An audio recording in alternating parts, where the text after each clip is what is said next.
ओम नमो भगवते वासुदेवाय नमः। बृहस्पतिवार व्रत कथा।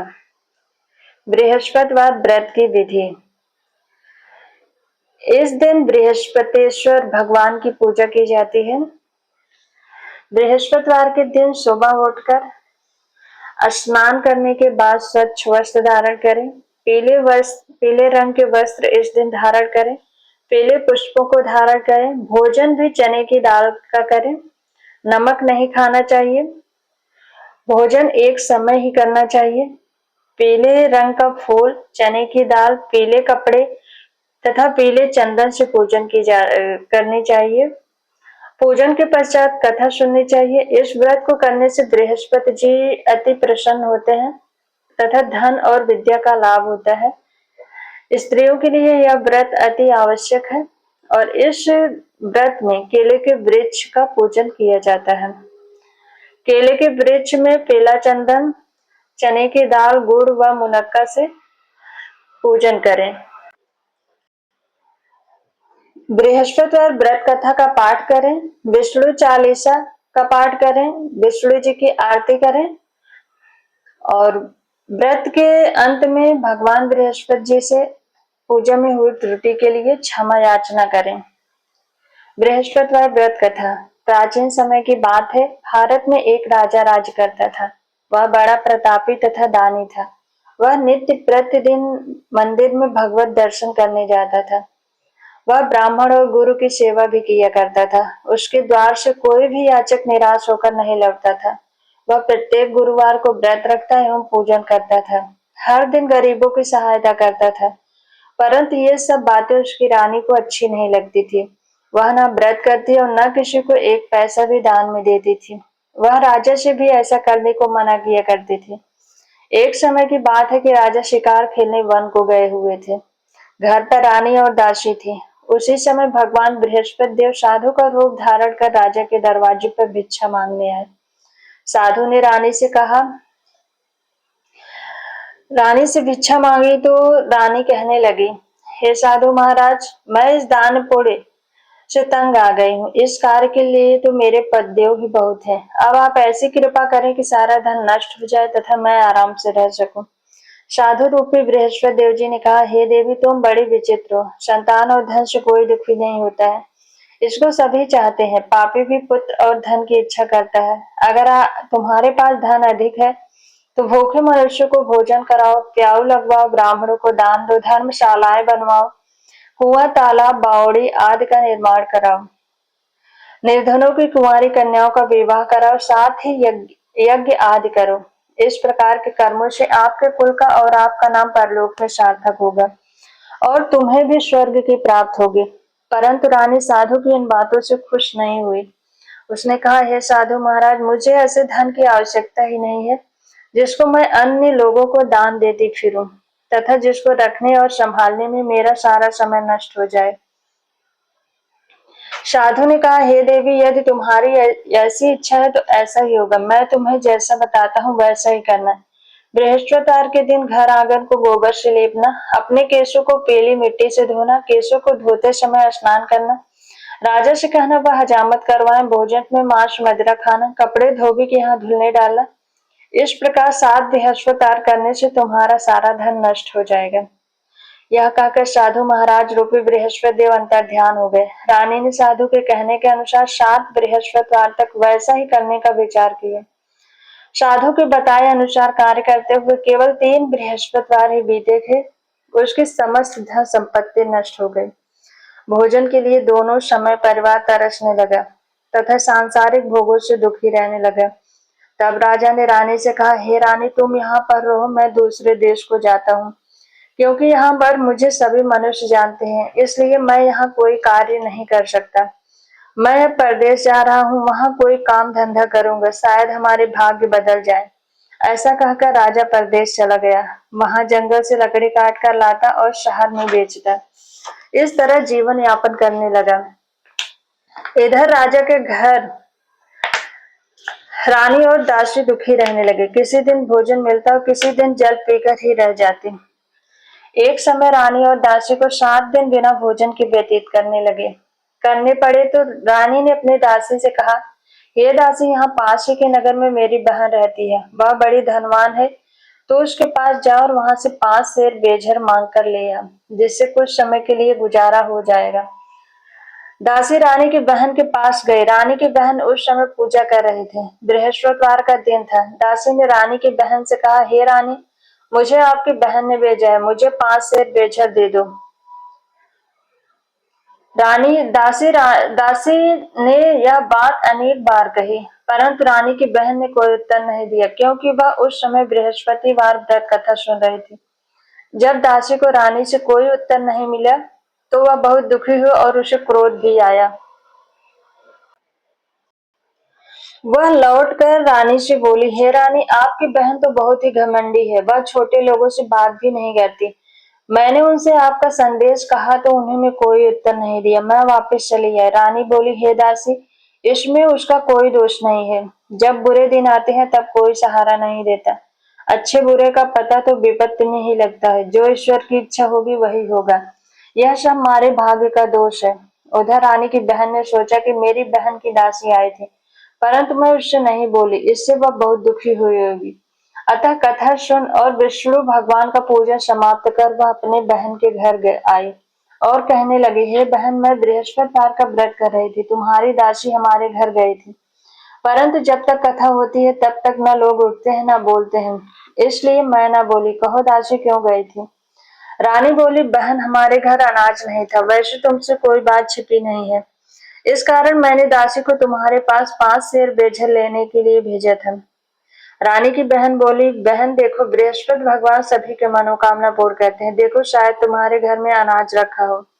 यह सुनकर दासी घर के अंदर गई और वहां पर उसे एक गढ़ा भेजर का भरा मिल गया।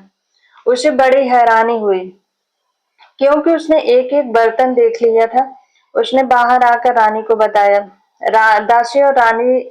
दासी अपनी रानी से कहने लगी, हे रानी, देखो, वैसे हमको जब अन्न नहीं मिलता तो हम रोज ही व्रत करते हैं। अगर इनसे व्रत की विधि और कथा पूछ ली जाओ तो उसे हम भी किया करेंगे। दासी के कहने पर रानी ने अपनी बहन से बृहस्पतिवार व्रत के बारे में पूछा। उसकी बहन ने बताया, हे रानी बहन, बृहस्पतिवार को सूर्योदय से पूर्व उठकर स्नान करके बृहस्पतिवार का व्रत करना चाहिए, लेकिन उस दिन सिर नहीं धोना चाहिए। बृहस्पतिवार व्रत में चने की दाल और मुनक्का से विष्णु भगवान का केले के वृक्ष की जड़ में पूजन करें तथा दीपक जलावें। उस दिन एक ही समय भोजन करें। भोजन पीले खाद्य पदार्थ का ही करें और कथा सुने। इस प्रकार करने से गुरु भगवान प्रसन्न होते हैं, अन्न पुत्र धन देते हैं। इस तरह व्रत और पूजन की विधि बताकर रानी की बहन अपने घर लौट आई। रानी और दासी दोनों ने निश्चय किया कि वे बृहस्पति भगवान का पूजन जरूर करेंगी। 7 दिन बाद जब बृहस्पतिवार आया तो उन्होंने व्रत रखा। घोड़साल में जाकर चना और गुड़ बिन लाए तथा उसकी दाल से केले की जड़ में विष्णु भगवान का पूजन किया। अब भोजन पीला कहाँ से आया? बेचारे बड़े दुखी हुए, परंतु उन्होंने व्रत रखा था, इस कारण गुरु भगवान प्रसन्न थे। वे एक साधारण व्यक्ति के रूप में 2 थालों में सुंदर पेला भोजन लेकर आए और दासी को देकर बोले, हे दासी, यह भोजन तुम्हारे और रानी के लिए है, तुम दोनों करना। दासी भोजन पाकर बड़ी प्रसन्न हुई और रानी से बोली, हे रानी जी, चलो भोजन कर लो। रानी को भोजन आने के बारे में कुछ पता नहीं था, इसलिए वह दासी से बोली, जा तू ही भोजन कर, क्योंकि तू हमारी व्यर्थ में हंसी उड़ाती है। दासी बोली, एक व्यक्ति अभी भोजन दे गया है। रानी कहने लगी, वह भोजन तेरे ही लिए दे गया है, तू ही भोजन कर। दासी ने कहा, वह व्यक्ति हम दोनों को 2 थालों में पीला भोजन दे गया है, इसलिए मैं और आप दोनों ही साथ साथ भोजन करेंगे। फिर दोनों ने गुरु भगवान को नमस्कार कर भोजन प्रारंभ किए। उसके बाद से वे प्रत्येक बृहस्पतिवार को गुरु भगवान का व्रत और पूजन करने लगे। बृहस्पति भगवान की कृपा से उनके पास फिर से धन हो गया, परंतु रानी फिर पहले की तरह आलस करने लगी। तब दासी बोली, देखो रानी, तुम पहले भी इस प्रकार आलस करती थी, तुम्हें धन के रखने में कष्ट होता है, इस कारण सभी धन नष्ट हो गया। अब गुरु भगवान की कृपा से धन मिला है तो फिर तुम्हें आलस्य होता है। बड़ी मुसीबतों के बाद हमने यह धन पाया है, इसलिए हमें दान पुण्य करना चाहिए। भूखे मनुष्यों को भोजन कराओ, प्याऊ लगवाओ, ब्राह्मणों को दान दो, कुआं तालाब बावड़ी आदि का निर्माण करवाओ, मंदिर पाठशाला बनवाकर दान दो, कुंवारी कन्याओं का विवाह कराओ, धन को शुभ कार्यों में खर्च करो, जिससे तुम्हारे कुल का यश बढ़े तथा स्वर्ग भी प्राप्त हो और इससे पितृ भी प्रसन्न होंगे। दासी की बात मानकर रानी ने इस प्रकार के कार्य करने प्रारंभ किए, जिससे उसका काफी यश फैलने लगा। एक दिन रानी और दासी आपस में विचार करने लगे, न जाने राजा किस दशा में होंगे, उनकी कोई खोज खबर नहीं है। गुरु भगवान से उन्होंने प्रार्थना की और भगवान ने रात्रि में राजा को स्वप्न में कहा, हे राजा उठ, तेरी रानी तुझको याद करती है, अपने देश को लौट जा। राजा प्रातःकाल उठकर जंगल से लकड़ियां काट कर लाने के लिए जंगल की ओर चल पड़ा। जंगल से गुजरते हुए वह सोचने लगा, रानी की गलती से कितने दुख भोगने पड़े। राजपाट छोड़कर उसे जंगल में आकर रहना पड़ा। जंगल से लकड़ियां काटकर उन्हें बेचकर गुजारा करना पड़ा। उसी समय उस जंगल में बृहस्पति देव एक साधु का रूप धारण कर आए और राजा के पास आकर बोले, हे लकड़हारे, तुम इस सुनसान जंगल में किस चिंता में बैठे हो, मुझे बतलाओ। यह सुन राजा के नेत्रों में जल भर आया और साधु की वंदना कर बोला, हे प्रभु, आप सब कुछ जानने वाले हो। इतना कहकर राजा ने साधु को अपनी संपूर्ण कहानी सुना दी। महात्मा तो स्वभाव से ही दयालु होते हैं। वे राजा से बोले, हे राजा, तुम्हारी पत्नी ने बृहस्पति देव के प्रति अपराध किया था, जिसके कारण तुम्हारी यह दशा हुई। अब तुम किसी प्रकार की चिंता मत करो, भगवान तुम्हें पहले से अधिक धन देंगे। देखो, तुम्हारी पत्नी ने बृहस्पतिवार का व्रत करना प्रारंभ कर दिया है। अब तुम भी बृहस्पतिवार का व्रत करके चने की दाल व गुड़ और जल को लोटे में डालकर केले के पत्ते से भगवान विष्णु का पूजन करो। फिर कथा कहो और सुनो, भगवान तुम्हारी सभी मनोकामनाओं को पूर्ण करेंगे। साधु को प्रसन्न देखकर राजा बोला, हे प्रभु, मुझे लकड़ी बेचकर इतना पैसा भी नहीं मिलता जिससे भोजन कपड़े करने के उपरांत कुछ बचा सकूं। मैंने रात में अपनी रानी को व्याकुल देखा है। मेरे पास कोई भी साधन नहीं है जिससे उसका समाचार जान सकूं। फिर मैं बृहस्पतिवार की कौन सी कहानी कहूं या सुनूं, मुझको तो कुछ भी मालूम नहीं है। साधु ने कहा, हे राजा, तुम किसी बात की चिंता मत करो। बृहस्पतिवार के दिन तुम रोजाना की तरह लकड़ियां लेकर शहर को जाओ। तुम्हें रोज से दुगना धन प्राप्त होगा, जिससे तुम भली भांत भोजन भी कर लोगे और बृहस्पति देव की पूजा का सामान भी आ जाएगा। बृहस्पति देव की कथा इस प्रकार है। साधु महाराज ने राजा को बृहस्पतिवार की कथा इस प्रकार सुनाई थी। प्राचीन काल में एक बहुत ही निर्धन ब्राह्मण था। उसके कोई संतान नहीं थी। वह नित्य पूजा पाठ करता, परंतु उसकी स्त्री बहुत मलिनता के साथ रहती थी। वह न स्नान करती, न किसी देवता का पूजन करती। प्रातः काल उठते हुए सर्वप्रथम भोजन करती, बाद में कोई अन्य कार्य करती। ब्राह्मण देवता बहुत दुखी रहते थे। पत्नी को बहुत समझाते, परंतु उसका कोई परिणाम न निकलता। भगवान के अनुकंपा से एक समय उस ब्राह्मण की पत्नी गर्भवती हुई और 10वें महीने एक सुंदर कन्या को जन्म दिया। निर्धन ब्राह्मण कन्या के जन्म से बहुत दुखी हुआ। धीरे धीरे ब्राह्मण की कन्या बड़ी होने लगी। बचपन से उस कन्या की रुचि भगवान विष्णु की पूजा में थी। वह प्रातः काल उठते ही स्नान करके भगवान विष्णु की पूजा करने मंदिर में जाती थी। बृहस्पतिवार को व्रत करके विधिवत पूजा पाठ करती थी। पूजा पाठ के बाद वह पढ़ने के लिए पाठशाला में जाती थी। घर से चलते हुए वह मुट्ठी भर जौ साथ लेकर जाती और पाठशाला के रास्ते में थोड़े थोड़े जौ गिराती जाती थी। जब वह पाठशाला से घर लौटती तो जौ के वह दाने सोने में बदले हुए मिलते थे। लड़की सभी सोने के दाने बीन लाती थी। एक दिन जब वो सोने के दानों को साफ कर रही थी तो उसकी माँ ने कहा, हे बेटी, सोने के दाने साफ करने के लिए सोने का सूप भी होना चाहिए। अगले दिन बृहस्पतिवार था। उसने भगवान बृहस्पति देव की पूजा करते हुए प्रार्थना की, हे भगवान, यदि मैंने आपका व्रत विधिवत किया हो तो मुझे सोने का सूप दे दो। भगवान बृहस्पति देव ने उसकी मनोकामना पूरी करने का वचन दिया। पाठशाला से लौटते समय उसे रास्ते में सोने का सूप पड़ा हुआ मिला। घर लौटकर सोने का सूप अपनी माँ को दिखाकर और सोने के दाने साफ करने लगे। उसी समय नगर का राजकुमार उसके घर के पास से गुजरा। उस सुंदर लड़की को सोने के सूप में जौ साफ करते देख राजकुमार उस पर मोहित हो गया। महल में लौटकर राजकुमार ने राजा से उस लड़की से विवाह करने की इच्छा प्रकट की। तो राजा ने ब्राह्मण को महल में बुलाकर राजकुमार से उसके लड़की के विवाह की बात कही। ब्राह्मण तैयार हो गए। धूमधाम से उस लड़की का विवाह राजकुमार से हो गया। दुल्हन बनकर ब्राह्मण की लड़की महल में चली गई। लड़की के चले जाने से ब्राह्मण फिर निर्धन हो गया। उसे कई कई दिन भोजन भी नहीं मिलता था। बहुत दुखी होकर ब्राह्मण एक दिन अपनी लड़की के पास गया। अपने पिता से निर्धनता का समाचार सुनकर उसे बहुत सा धन देकर पिता को विदा किया। उस धन से ब्राह्मण के कुछ दिन तो आराम से गुजर गए, लेकिन जल्द ही भूख मरने की हालत हो गई। ब्राह्मण अपनी लड़की से धन लेने के लिए फिर महल में पहुंचा। लड़की ने पिता की बुरी हालत देखकर कहा, पिताजी, आखिर आप कब तक मुझसे धन लेकर जीवन यापन करेंगे? आप कोई ऐसा उपाय क्यों नहीं करते जिससे आपका घर धन संपत्ति से भर जाए? ब्राह्मण ने कहा, मैंने तेरी माँ को बहुत समझा लिया, पर उसकी समझ में कुछ नहीं आता। उसका फूहड़पन नष्ट हो तो घर की निर्धनता भी दूर हो जाए। तब कुछ सोचकर लड़की ने पिता से कहा, पिताजी, आप कुछ दिनों के लिए माँ को मेरे पास छोड़ जाओ। तब कुछ सोचकर ब्राह्मण ने पत्नी को लड़की के पास महल में छोड़ दिया।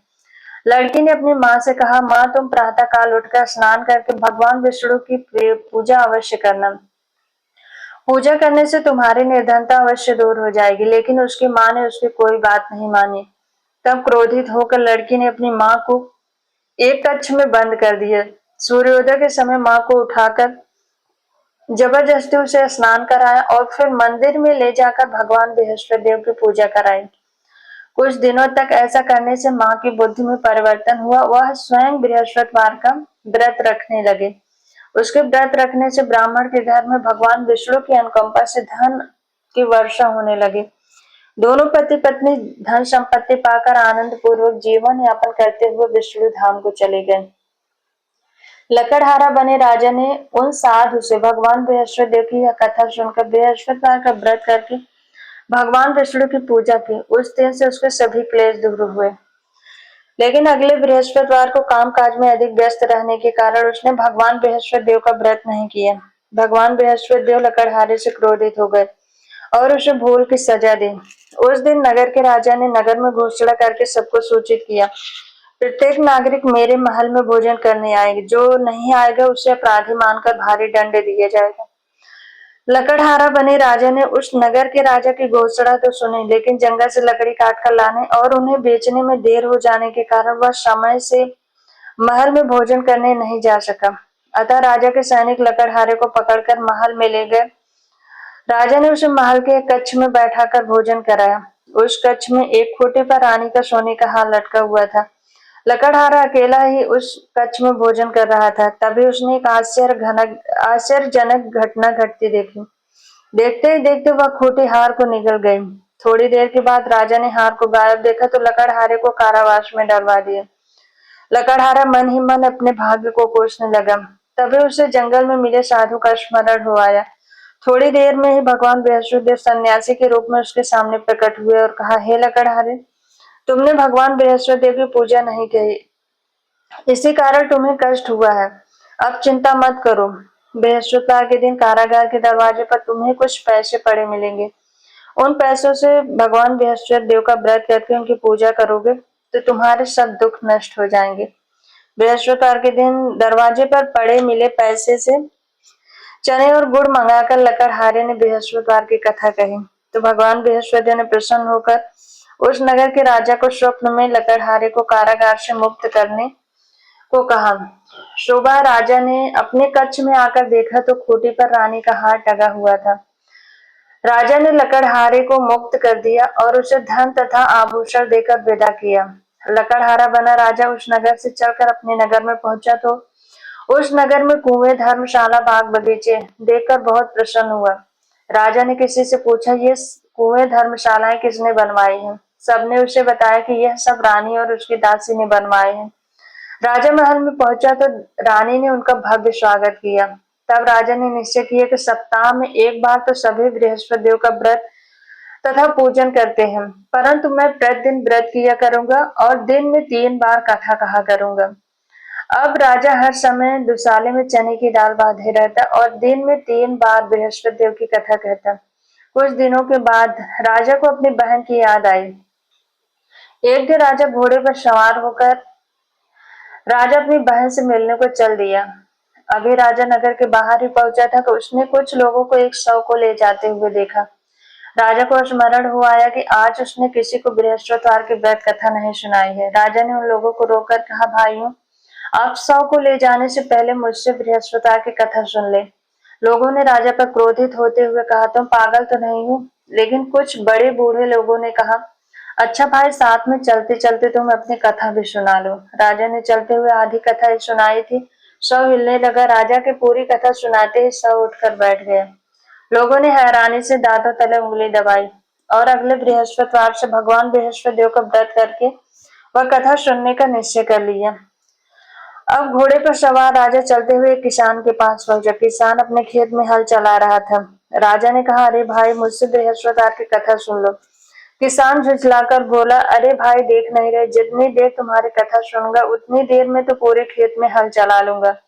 राजा निराश होकर चलने लगा। तभी किसान के बैल लड़खड़ाकर जमीन पर जा गिरे। किसान के पेट में भी जोरों का दर्द होने लगा। उस किसान की पत्नी जब खाना लेकर आई तो उसने किसान से इस बारे में पूछा। किसान ने घुड़सवार की पूरी कहानी सुनाई। किसान की पत्नी दौड़ती हुई राजा के पास पहुंचकर हाथ जोड़कर बोली, भैया, मैं तुम्हारी कथा सुनने को तैयार हूँ। राजा ने उसके साथ खेत पर पहुंचकर बृहस्पतिवार की कथा सुनाई। तभी बैल उठकर खड़े हो गए और किसान के पेट का दर्द भी ठीक हो गया। राजा अपनी बहन के घर पहुंचा तो उसकी बहुत आवभगत हुई। अगले दिन सुबह उठकर राजा ने देखा कि घर के सभी लोग भोजन कर रहे हैं। किसी भूखे को बृहस्पतिवार की कथा सुनाए बिना राजा भोजन नहीं करता था। उसने बहन से कहा, बहन, क्या घर में कोई ऐसा व्यक्ति है जिसने अभी तक भोजन न किया हो? उसकी बहन बोली, भैया, हमारे घर में तो क्या, आपको पूरे नगर में कोई ऐसा व्यक्ति नहीं मिलेगा जिसने सुबह सुबह भोजन नहीं किया हो। तब राजा ने बहन के घर से निकलकर उस नगर में बिना भोजन किए व्यक्ति की तलाश की। एक गडेरिये के घर में उसका बेटा बीमार होने के कारण भूखा रह गया था। राजा ने उसको जाकर बृहस्पतिवार की कथा सुनाई। कथा सुनते सुनते गडेरिये का बीमार बेटा बिल्कुल ठीक हो गया। सबने राजा की बहुत प्रशंसा की।